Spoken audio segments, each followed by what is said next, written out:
What is going on, you guys? Today I am back with another awesome film, so without further ado, let's get into it. At the beginning of the movie, we're introduced to Erica and Maggie, a mother and daughter duo who recently relocated to Ohio, Erica's hometown. As they arrive at their new place, they go through the process of unpacking and organizing their belongings, symbolizing a fresh start for both after two of Erica's husbands left. The next morning, Maggie wakes up and goes to the bathroom where she finds her mom getting ready. Erica asks her daughter if she was nervous, and Maggie tells her that she was since it was a pretty big school. As Maggie walks into the hallways of the school, she's overwhelmed by the size and number of the students inside the school. She walks around trying to find her classes and finally ends up in the library where she's approached by Haley, who compliments her behind. Haley notes that it was weird for a student to join a new school in February, to which Maggie answers that she just moved here and had to transfer. Haley invites her to a party the following night, but Maggie declines, saying that she was going to the music festival with her mom. The next day, Maggie wakes up with her mom running around trying to find her keys, and she tells her that she needs to cover for someone at work and won't be able to make it to the music festival. Maggie then sits in her bedroom eating pizza alone and bored when she decides to call up Haley. Daryl, Chaz, Andy, and Haley come over to pick her up in Andy's van. Haley tells Maggie that the party was cancelled, so they were planning to just drive around and get drunk. At the liquor store, the group sends Maggie to acquire liquor after Daryl tries and fails. After a few failed tries, Maggie runs into Sue Ann, Ma, and asks her to buy them some liquor, telling her that they had money to pay. Ma refuses at first,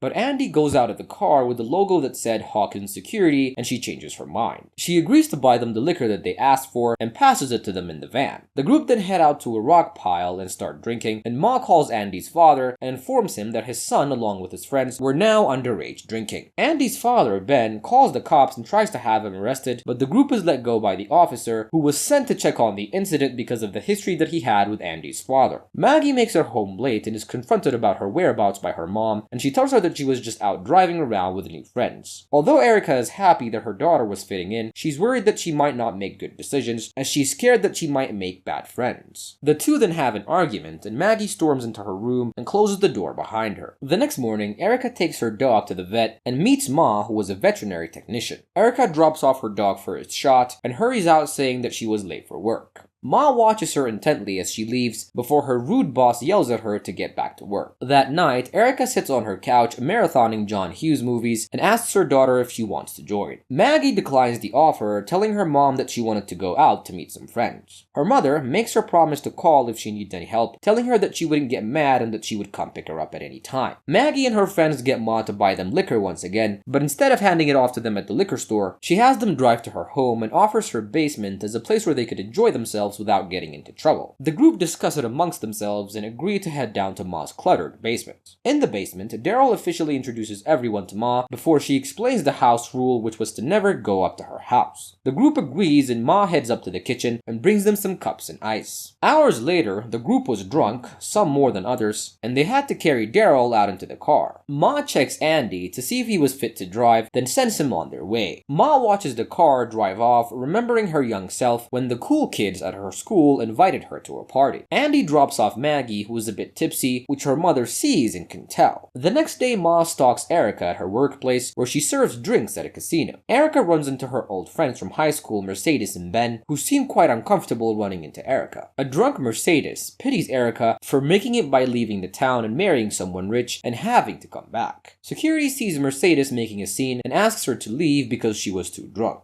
Ben takes her away after tipping Erica and telling her that it was nice to see her again. Erica had to leave for a seminar for a day, and she left Maggie alone. She tells her daughter that she left her $8 and a bunch of takeout menus to order from before she heads out to her coworker Stu. At school, Haley badgers Maggie to invite them over to her house, but Maggie was reluctant because her mom had asked her not to. Ma continues to stalk the teenagers and even leaves them a box of alcohol by the car, asking them to come over. That night, many other teenagers arrive at the house for a party, making her popular amongst the students. As Ma parties with the kids, a flashback of her teenage years is shown when she was just a nerd and had been lucky enough to be invited to the rock pile. Ma finds Maggie smoking pot and compliments her earrings, to which Maggie tells her that it was a gift from her mom. A little while later, as Ma goes upstairs, Haley tells Maggie that she desperately wants to pee, and with the basement's bathroom occupied, she decides to use the one upstairs. But even though they were trying to hurry to return to the basement, they run into Ma, who pushes them and yells at them to go back downstairs. Upset, Maggie tells Andy that she wants to leave, and she gets him to drive her home. The next morning, Maggie receives dozens of texts from Ma apologizing for what happened. At school, Andy finally asks Maggie out on a date and she agrees, and once done with school, the group heads out but is shocked to find Ma waiting for them outside. Andy asks her what she was doing at their school, and she tells them that she finally got them a beer pong table. She then goes on to say that she had beer on ice waiting for them in the basement, but the group declines, telling her that they can't go out on school nights. Desperate for companionship, Ma tries to get other kids to come to her house, but after she buys them the beer, they throw milkshakes at her and call her a loser and drive off. Then after, we see Ma sobbing alone in her car. On the weekend, another party happens at Ma's house, which the group also attends, deciding that they would only stay for a few minutes, to wish their friend Stephanie a happy birthday. Ma, jealous, watches Andy and Maggie kissing and interrupts them to offer them shots. Maggie starts getting delirious after the shot and can't remember anything until the next morning. When she wakes up, Maggie finds cuts and bruises all over her body, and her earrings were also missing. She goes to the mall to meet Andy and tells him that she doesn't want to hang out at Ma's place anymore and that she doesn't want him to go there either. After, they go to Maggie's house where Andy meets her mom, and while Erica asks him some questions, he receives a video from Ma inviting them over for drinks. The next day, while they're walking through the school corridor, Haley tells Maggie to block Ma after she sends him a bunch of texts and videos. Haley then announces on social media for everyone to do as well, and the video reaches Ma while she was getting a manicure, which really upsets her. After days of being blocked, Ma reaches out to the kids with a new number and tells them to meet her at the rock piles after school. And she also worries them by saying that it was an emergency. To earn the group's trust back, Ma lies and tells them that she has pancreatic cancer, and while Ma was talking, Haley notices that she was wearing a bracelet belonging to a friend. Haley tells Maggie what she saw, suspecting that Ma had been stealing from them as both of them were missing jewelry. The girls decide to break into her house to investigate, and in Ma's bedroom they find pictures of themselves and the boys plastered all over the mirror. And suddenly, the girls are surprised by Jeannie, Ma's daughter from a failed marriage. They're confused that she's walking as she uses a wheelchair for school. When Maggie asks her how it was possible, Jeannie explains that she wasn't supposed to because she's sick. Maggie tells her that they're only there because she left her school ID and needs it for the exam. At her workplace, Ben arrives with his cat to get his animal shot, and he's surprised to find Ma there, and he greets her warmly, telling her that he didn't know that she worked there. He then tells her that it was great to see her and invites her to grab drinks after work. At the bar, Ben and Ma catch up, talking about the reunion that Ma hadn't attended.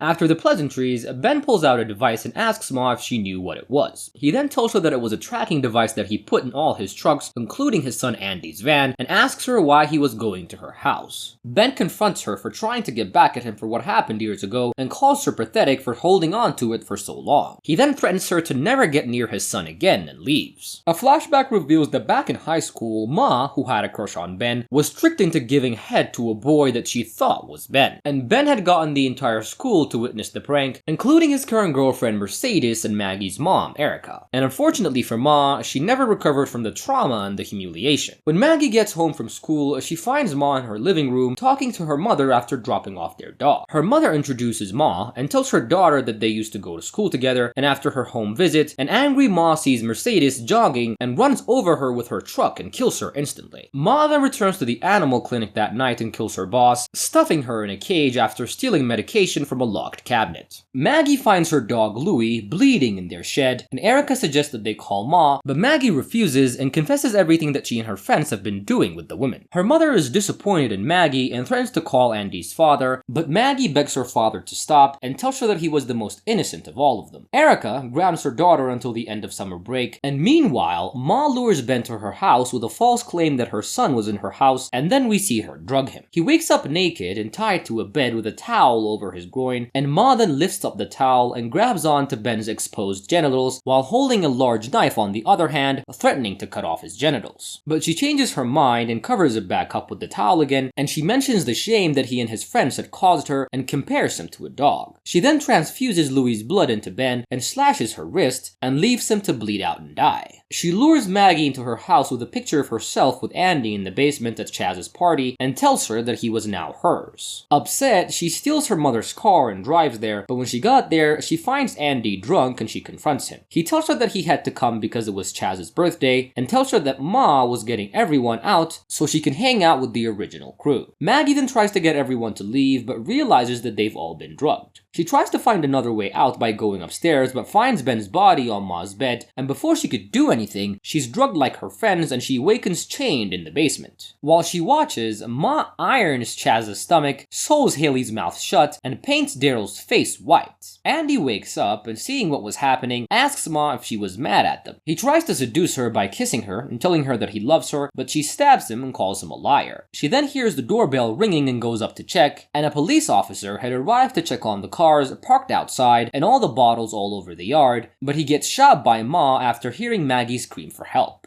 In the basement, Ma forces Maggie to gather her friends and take pictures, then attempts to hang Maggie, but Jeannie intervenes by hitting her mother in the head. She starts a fire in the process, and everyone wakes up and attempts to get out as the fire starts to spread. Erica, knowing where Maggie likely is, goes with her coworker to save her daughter, and she opens the basement door that Ma had locked, and everyone gets out. When Jeannie tries to escape with them, Ma grabs her and attempts to throw her in the fire, and blames Erica for not stopping the assault when they were young. Erica articulates her regret for what happened, and knowing that she needs to save Jeannie, Maggie stabs Ma in the back, releasing Jeannie from her mother's clutches. And the movie ends as the kids gather around, glad to be alive, and Ma walks upstairs and lies down with Ben's corpse as the house burns down. And that's how the movie wraps up. I hope you guys enjoyed the recap. Make sure to leave me a like, leave a comment, also subscribe to my channel. I love you guys so much and I promise to see you on my next recap. Bye!